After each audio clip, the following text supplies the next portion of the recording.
Welcome to the MMHP in the 989, channeling all styles and eras of Michigan music history. Recorded live inside the Rock Legends Hall of Fame in Bay City, Michigan. Featuring Dr. J, Sir Fred, Mr. Mike, and your host, Scott Baker. Hey, welcome everybody. We're back here at the Michigan Rock and Roll Legends studio at the Historical Museum of Bay County, and we have two special guests tonight, Mr. Don Hessell and Spencer Biery from the HELLS Half Mile Film and Music Festival, and these two guys specialize in the music. So, welcome Don, welcome Spencer. Thank you. Yeah, well, I guess we probably want to talk about the five bands that are going to be playing at HELLS Half Mile. Arguably the most exciting, probably 4 days in Bay City every year. And this one is going to be from September the 25th through the 28th, correct? That is correct. Yeah. Yes. All right. Yeah. Sounds good. All right. Well, let's kick things off with Thursday night. All right. Well, this year came together kind of interesting. Every year it feels like there's a handful of bands. Spencer and I and the rest of the team have a long list. I don't even know how to get 30. Is it how many? About 30 bands on there? Yeah, there's probably about 30. Yeah, and so we're trying to fit them all together to get the diversity we want and figure out what we want. But last year with Liquid Mike, as our headliner, it was great just landing them, and then everything else fell into place. But we made this one work, and it's pretty exciting. Our opening night, first off, our opening night film was Under the Lights by director Miles Levin at the State Theater. But the after party that is over at Old City Hall? Yeah, Old City Hall. And it's Bandeau is playing there. And what can you tell us about Bandeau? I know you had reached out to him before. Mm-hmm. This is a band that we've not seen perform live, but we've heard great things about. They're a bit quirky. They're a little bit of new wave, jazz, disco. It's a band this year. It is a band. It's a duo. It's right? a duo. But right? I watched them. I watched a video where they appeared on a Detroit TV station. Yeah. And they described themselves as modular. That yes, there's the basic, but then they can bring other people in. And I know when I watched their performance, it started out with just Chad Thompson and Christoph, Chad Thompson, the keyboard player, and I guess he writes the songs, and Christoph is the drummer. But then they brought these two guys out that were looked like they were somewhere around 50 years old, dancing in front of the band.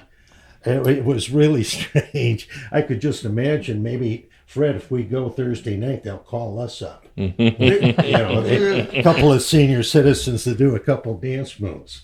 What do you think? I used to be a good dancer. All right. Yeah, I really feel like they're big into their performance.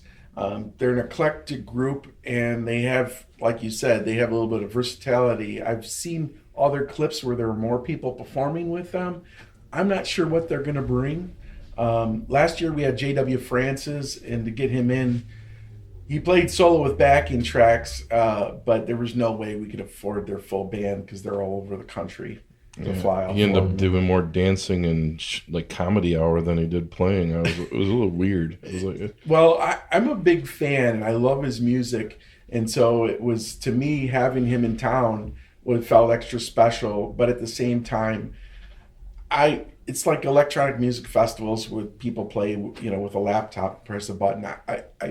There's a place for that. Mm-hmm. I just don't. That's not where I normally lean to. Mm-hmm. But I feel like this is going to be good, and it's going to be fun music for an opening night. Well, they're pretty tuneful. Yes. If you listen to their album, Spirit Fingers, they kind of reminded me a little bit, and this is going way back. I'm sure younger people might not even remember Orchestral Maneuvers in the Dark. Oh, yeah. But, they were kind of an electronic band that had a real pop sensibility. their songs had hooks and so on. And I kind of, even though they don't sound like OMD, they have that kind of pop sensibility, I thought, to a lot of their songs. So yeah, I'm looking forward to it. I thought they're probably going to be pretty interesting. Yeah. Yeah, I had their album on, and it's just like I couldn't help but like dance to it. It's just really it is fun music. And Are there's they some Detroit band? like a lot of different Yes. elements too. Some R&B, maybe some straight pop, and like you said, maybe some disco rhythms, and there are just a lot of different things. So yeah, they could be a lot of fun for sure. Yeah, and that one of the music videos just hooked me right away. This Is How It Ends. Just so very creative. Chad's a filmmaker as well, and has actually submitted to our festival before. So it'll be neat to chat with him about film too. So while he's here. So he's got multiple things that we can have fun with through the whole weekend then. Oh yeah, Yeah. yeah, for sure. Yeah, he's got his website, Yam Haus. I was watching like a short on there just this afternoon. Yeah, It was called Toilet Paper, I think. right. It was a little surreal. I think he was going for. Yeah, Well, that was one of his films. Yeah, short film. And then Okay. I think he does like some other stuff. Like he did like almost sound like a music video for Yo Gabba Gabba. Mm-hmm. So yeah, it sounds like he's got some things going for him. Right. All right, so people want to give a listen. They've got an album out that came out, I guess, in 2024. Mm-hmm. So we're probably playing a lot of that at the festival, I'm sure. Right. So, What time is that at? That's right after the film, so between 10:15. Yeah. As soon as people get out of the film, we have a filmmaker there for Q&A, and so as soon as people head on over there, Excellent. Do From the you know state. what room it's going to be in? we're gonna actually move back over to the side room. Yeah, I thought the the side whole- room's a little better, really. Yeah, it has more of a vibe in a brick wall. It's not like you're playing in a restaurant. Right. Although that it was kind of neat. The bands got to say they opened for Fish, Yeah. which was fun. Yeah. I wasn't sure with like all the vibrations. They say you're not supposed to like knock on a fish tank, but then Yeah. we're like blasting sound at it. I didn't know if that was bad Yeah. for the fish or. Well, they used to have bands fairly regularly at Old City Hall. Yeah. Not really a great venue for live music. They, just the way that the room is set up. But yeah, I think the side room is better. That's the way it's always been, except for last year, right? Was that the first year? No, it we went in did the for 2 restaurant? years in a row because we had Karate Guns and Tanning the year before from Minneapolis. There's that shoegaze band, which I really love. They recently put out a new album too. So I'd like to have them back one of these times, maybe on a different stage. But yeah, another great band. So that's Thursday, Yeah. and then Friday night. Where's this one going to take This place? is our. We haven't been back to the Masonic Temple for a long time. I don't know how long it's been, but it's been. Was it Yeah, 2017? Because we were a Dunlop for a couple years, and before that we were at the Warehouse for a couple years.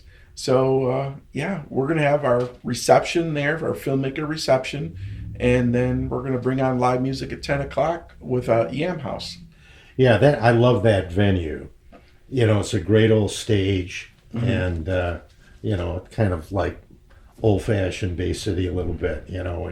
When you go in there. That's a Blue Room performance there? Blue Room. Yeah. Yep. And we're having the Blue Room on the main stage there, and that's where the reception will be too. So they'll be able to set up and plan out. But they're from Minneapolis. Okay, I was going to say, what can you tell us about this band? Yeah, they're from Minneapolis. They've been around for a bit and have a pretty good following. They've toured the country. They're probably I wouldn't say there's any headliner this year. I think they're only headline in their own way, but this is probably one of the more known bands that have gotten more season shows under their belt and more of a following. And they put out a fair amount of recordings too Yeah. over the years, right? Yeah, and they've kind of evolved a bit. Would you say Yeah. it was more they had a little bit of an R&B popish sound more, but they're moving more towards rock these days. Yeah, it's hard for me to tell the chronology because usually I'll get on Bandcamp and I'll listen album by album, but then on Spotify, at least I guess the way I use Spotify, it just shuffles it and you don't really hear like the timeline as much. So I'm not as clear on that. Yeah, but we think about bands in terms of where they fit best, And it's, this is right after a filmmaker party. And so it's not going to necessarily be, like a heavy rock band. It's more of an upbeat, fun type of band that we're looking for.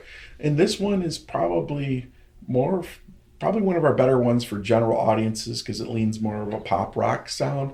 But I always read about their great live performances, and everything I've seen online, their audiences are really, hungry for them. And, definitely has a lot of big hooks, big choruses, overall fun vibe type of band.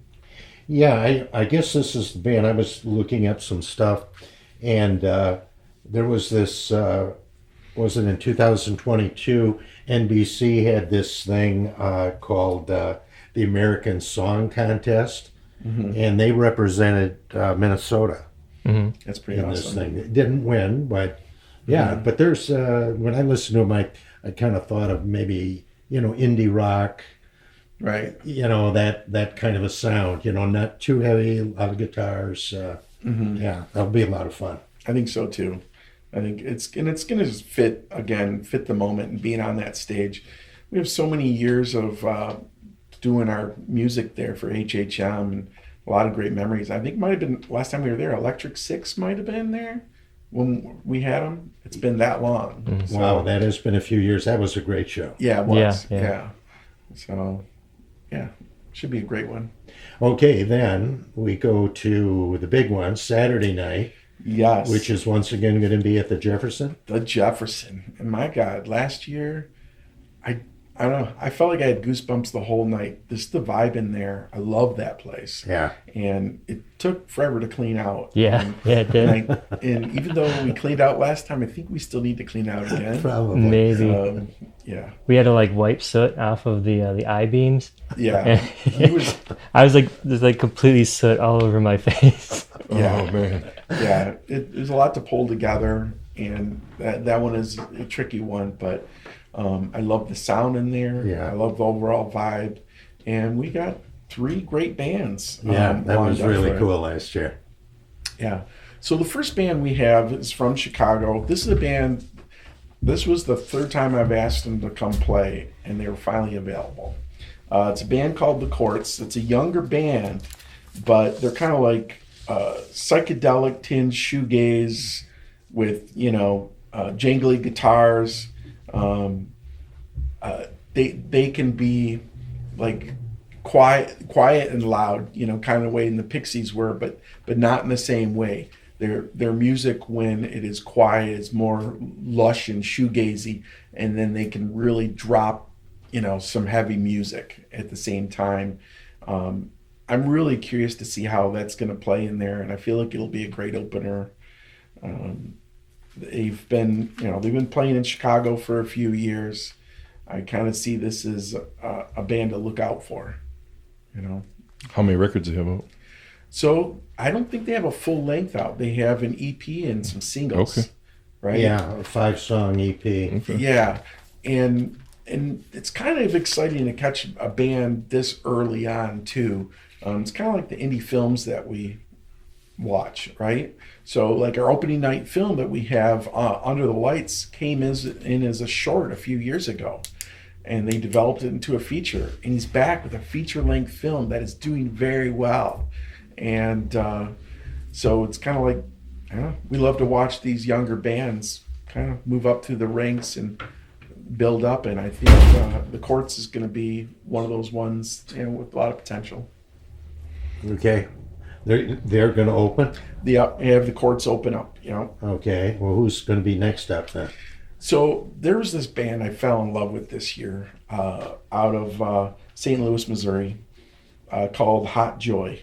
I was listening to these guys just a bunch, and I thought, one of these years, see if we can get them up here. Again, very young band, but each of the members were in other bands. And I just started reaching out and just chatting with them, saying, hey, I love your music, blah, blah. And I said, one of these years, we'd like to have you come up. We have a festival and, something to think about if you ever plan a tour outside your state. And the dude's like, well, what about this year? I'm like, really?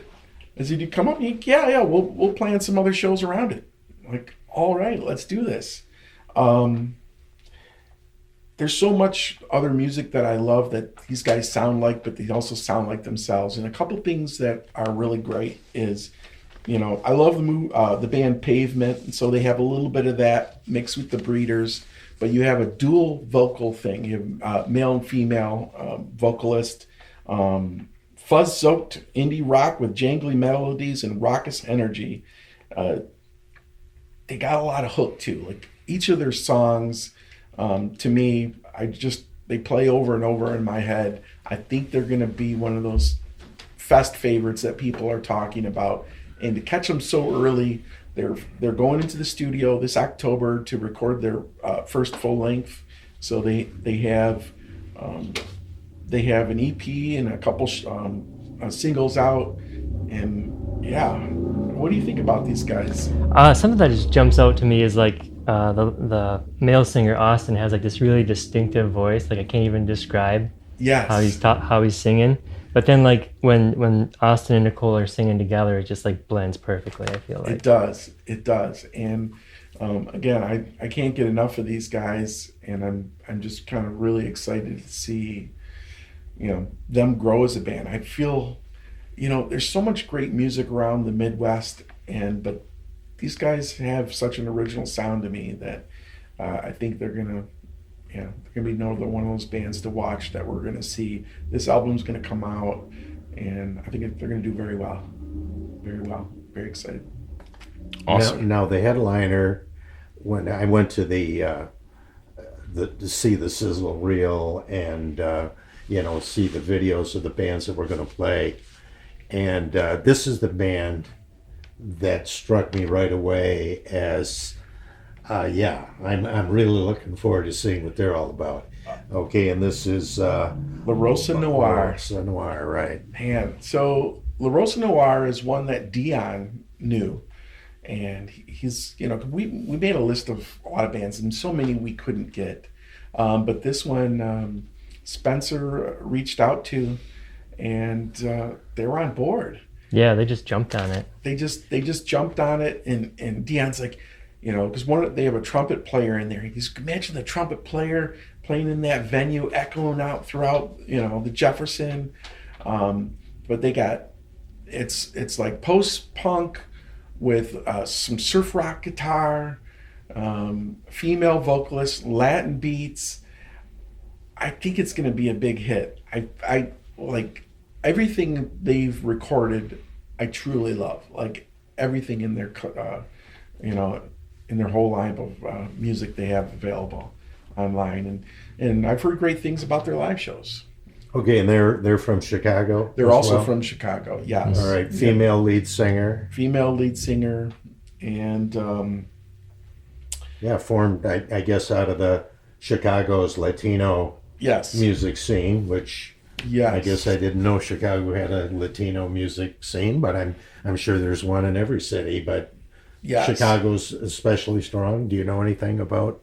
I honestly don't know enough about, I often read about a lot of their DIY scene, and a lot of those DIY bands that are pretty young and scrappy and original, they kind of stick together, and they have these little backyard fests and the things that they do, and they play a lot of the familiar venues, and they seem to do a lot of shows together. But beyond that, I don't. Yeah. I'm always really digging deep when I'm looking for bands in general, because catching them on their way up is what we're hoping to do. And I think this can be a good one. And I think if you have anything else to add about these guys.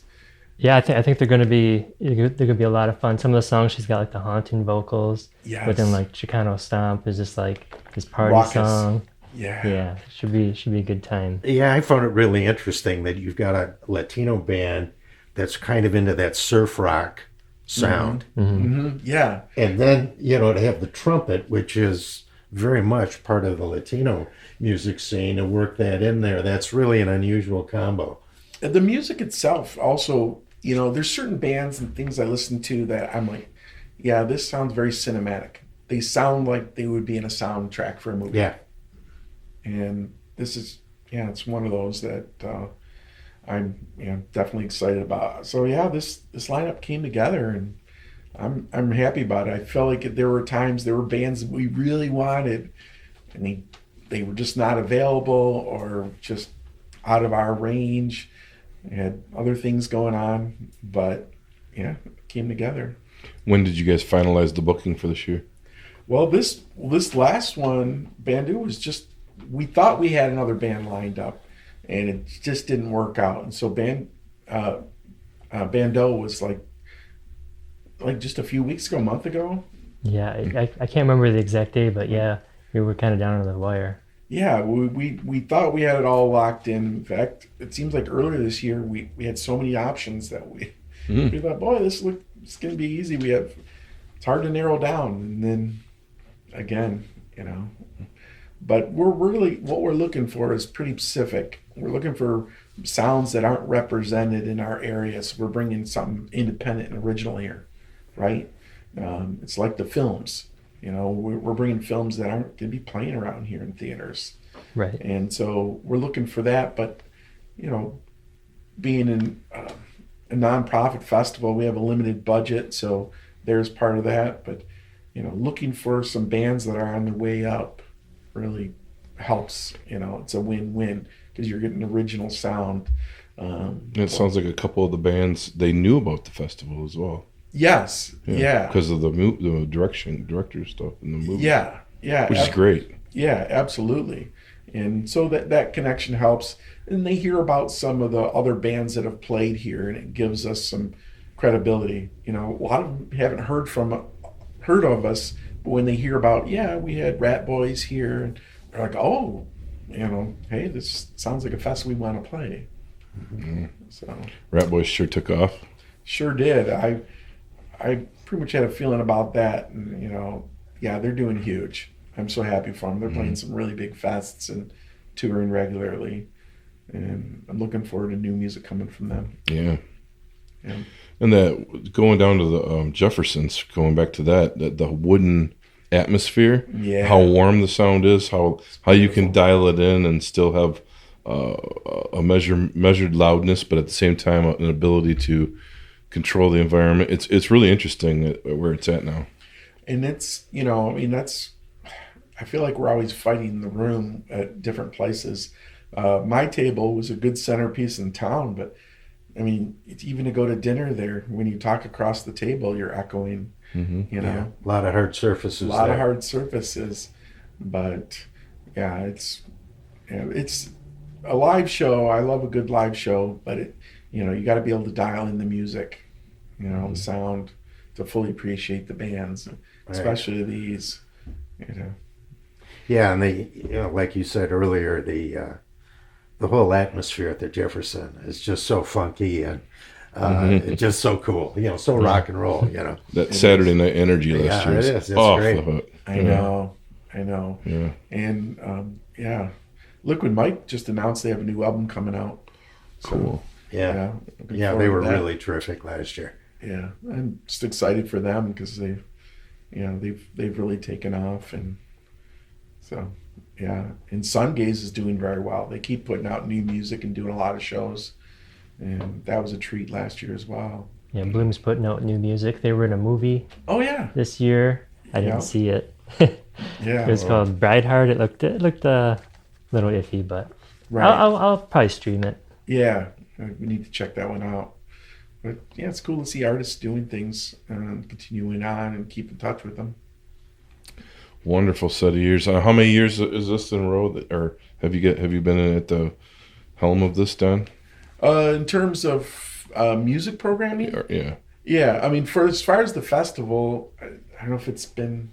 This is 19 years, right? Well, yeah, the festival's 19 years, but I've been with it for, I don't know, 12 or 13 of those. And it's been a great time. We got a lot of help in terms of volunteers. We're all volunteer nonprofit festival, and having these different committees that can work on things, whether it's music, film, or receptions. It's nice, and the fact that people are excited to be part of this, and then the community rallies around it, just feels really good. Spencer, this is your second year. Second year, yeah. Yeah, if anybody goes back to go through our podcast, they can hear last year and the setups we've been doing. I think this is our fourth, or at least our fourth time. Yeah, I was going to say 4, yeah. Promoting HHM and pushing this out there for the public. Well, we really appreciate it because I mean, that's half the battle. Your festivals are not just going up against other live music; they're going up against anything that's happening in people's lives. And to get the word out, to get people out to it, it takes a little bit of help in every direction, including like this podcast, and your listeners that are tuning in that want to, have a love for live music. This is very cool, and we really appreciate being here. So you guys say there's some music films too that this year that we need to be. Yeah, it's kind of. Helping out. Yeah, go ahead. Okay. Well, I haven't seen any of them because I'm just on the music side. There's this one called "Any Other Way," the Jackie Shane story, which is about the first Black trans performer.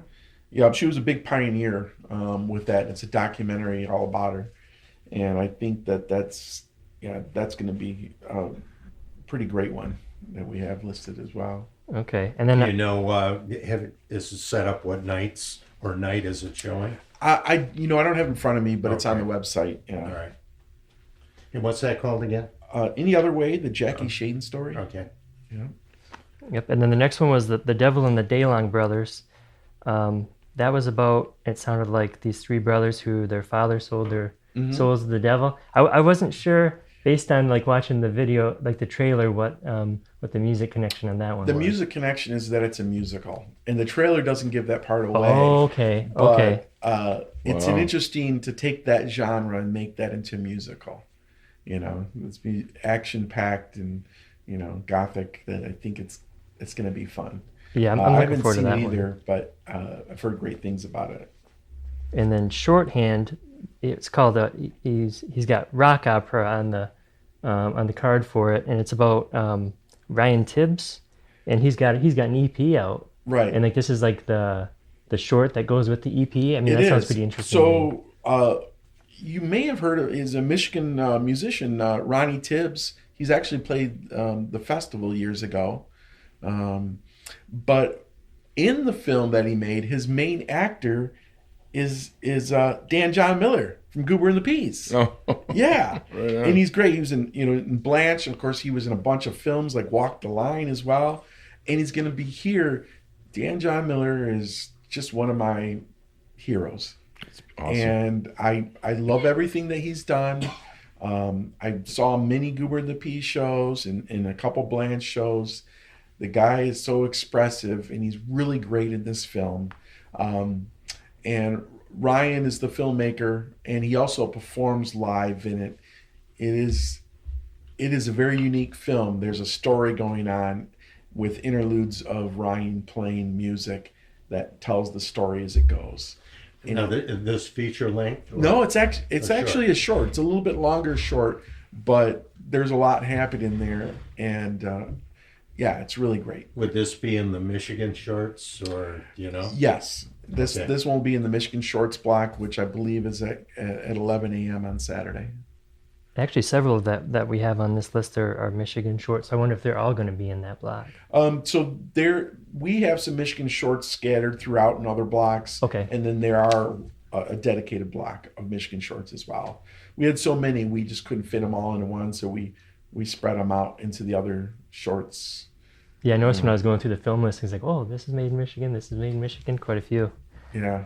There's this short called Metal. It says a man and his pregnant wife drive through an apocalyptic forest where demonic threats are only kept at bay with the blasting of heavy metal. Yes. That one is really, it's fun as hell.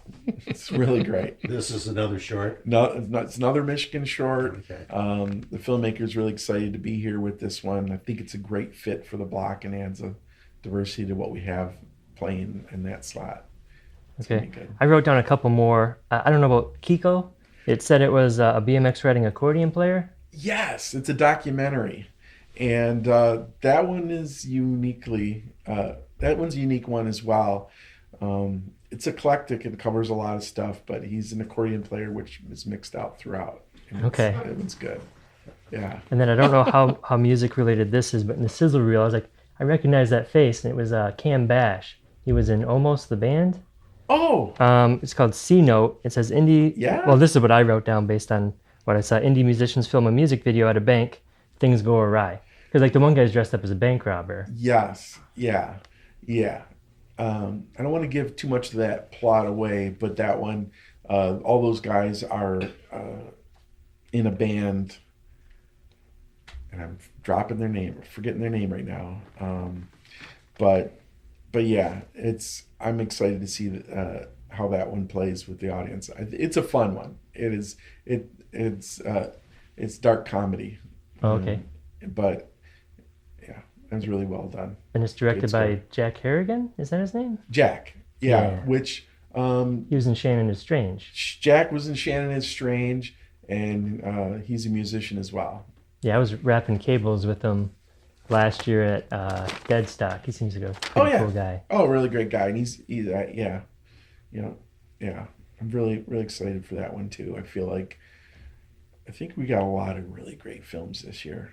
I think there's something for everybody, and I always say that every year, but I keep jumping around from film to film, and I think, oh man, I can't wait for people to see this one, that one, this one. And there's a handful I still haven't even watched that look great too, because I wasn't in those committees. So I mainly programmed with Michigan films. Well, that's the problem. It's an embarrassment of riches. And, we go to every film we can, but there's stuff we miss. You can't get them can't all. see it all. That's right. Yeah, hopefully the virtual fest you can cover some of those. Yeah, exactly. And it's tough. In some festivals they have one theater, which means you get to see everything, but you can't select as many films. This we can bring in more people to the fold, and not everything's going to appeal to everybody. So that if you're not into documentaries, it's usually playing up against a narrative or a shorts block, so that you kind of pick and choose what you're in the mood for. Amazing. I got two more. Oh, Yeah. So this isn't a music one, but it's called Didn't Die, and it's about podcasting during a zombie apocalypse. yes. It looked kind of interesting. Oh, that could Wow. happen here. Yeah, it could happen here. Yeah. You're just locked We'd in the be museum. safe up here in the second floor. So- boarded Yeah, in. we could So- just put Mike outside the door. They'll run the other way anyway. So. So we got a few zombie films this year, because our closing night film is Queens of the Dead, which is when a zombie apocalypse breaks out in Brooklyn on the night of a warehouse party. The collected group of drag queens, club kids, and frenemies must put aside their drama and use their unique skills to fight against the brain-thirsty, scrolling undead. That's our closing night film. Oh, man. So All right. it is, that one's going to be a lot of fun. All right, and the last one I have, I feel like there's always at least one like local interest movie. Like last year was Marquee Town, Yes. and then this year is Rivalry Battle of the Bay, which is a documentary about the annual Bay City Central Bay City Western football game. Absolutely. Oh, I heard about that. Yeah. Yeah, that's a great doc. You watch as they go through the whole season and then play against each other, and it's really well done, and obviously local appeal here. They did have a local screen at the theater after it was made last year, but this is like their first festival in Michigan, or maybe second. They might have played at one other one, but we're excited to have this, and hopefully a lot of people come out, because it's great to see the two different teams, and it's Bay City, but they're two different communities, and so it's interesting. What year is this happening? So this was it was the season before last. Yeah, I was right? gonna say 23. So it must have been 23. 23 because it was done. The film was done last year, and like sometime in the spring it was done, but I think it was too late to submit to our festival, and so that's why they submitted this year. Yeah, that's usually the last game of the year, I think. It is, yeah. And so the big rivalry, and you get to see that between the two teams, and I think it plays out well. And Speaking of festivals, I know that Don, you've been to a few. Spencer, have you been to a few? Going around to Film festivals? Yeah. No, I don't think so. I think it's I've just been this to one. quite a few. Tell us a little bit about your experience over the past year. So my film that I made with Ep05, we co-directed, co-wrote the film. Shannon is Strange. We got into 27 film festivals, and running a film festival is a lot of work, and it's more fun to be a guest than a host. And so you can show up and have fun and enjoy your screening and go out and get a drink, and you can relax. And so it's been an awesome experience. And we went around to several of these festivals. It's not only great just to put your own film out there, but it's also neat to see what other festivals do. And I went to a lot of really great festivals, but it really, they're all special in their own way and unique in their own way, but it definitely made me really appreciate what we have going on here. Some festivals, it's a struggle. The arts will always struggle in some way or another, but some of these communities, it's a lot of work to pull off.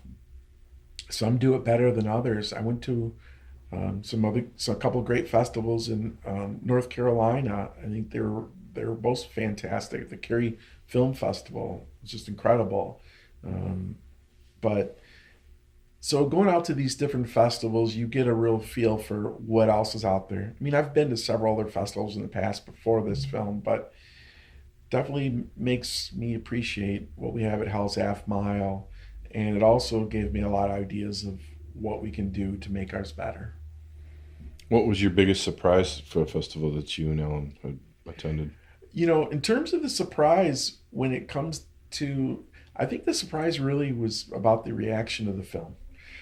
It's a very music-centric film, and we put it together and yeah, this is weird and music-filled, and people are not going to get these references. But it doesn't matter people don't have to get everything. If they get some, that's all enough. And some of the things that people picked up on just really made me feel pretty great and surprised me. They were like, oh, you caught that, And so, it's kind of neat that way. And then just getting into some great discussions with people that are also Bowie fans. And it's a conversation starter. And to continue these conversations is kind of what we do at our festival as well. When you go see a live band and you walk out on the street, whether it was with our festival or, Royal Oak Music Theater, wherever you're at, with your crowd of people, and you look at each other like, holy shit, and you're just digesting it. And same with digesting a film. That's the whole community sharing thing together thing that, it's why we don't just sit at home. Did you win any of the festivals at all? Yeah. So there were some awards, and I think we won a few of them. We won. I think there was a Best Director award at one of the festivals. We won a couple. One on cinematography, another one on Best Film in its category, and then there was there's one out in a couple of a Best Midwest Festival in Iowa, and then Critics' Choice Award. They had some film critics watching films, and we won that one. And it's funny, as I always say, I really don't care about awards. I just want to have experience. But then you get an award, and you're like, yeah, that's pretty cool. Oh, I'm so glad you shared that with us. Yeah. That's very cool. You're like, you don't care, and then when it happens, you're like, yeah, maybe I do a little bit. That's nice. It's funny. It's really a funny thing. Well, thank you for sharing the year and the films and the music that's tied to it all. Thank you, Spencer, for bringing that up. And absolutely, that's something we definitely needed to talk about. I'm glad we jumped in with that. And are you guys already planning next year? Well, I'll tell you what is. So this next year we want to jump on even quicker, music-wise, so that we don't, it is a fact that some of these bands we're just not going to be able to get. We need to figure that out right away, but. We also, what I've heard is our marketing team already has a great idea for year 20. I'm like, all right, let's do this. Well, that's a significant one. Yes. 20th anniversary. 20 years. Yeah. 19th this year. Amazing. It is. It really is. Well, Don and Spencer, thank you both for coming on the show. Appreciate it. Thank you so much. Great. That's great, guys.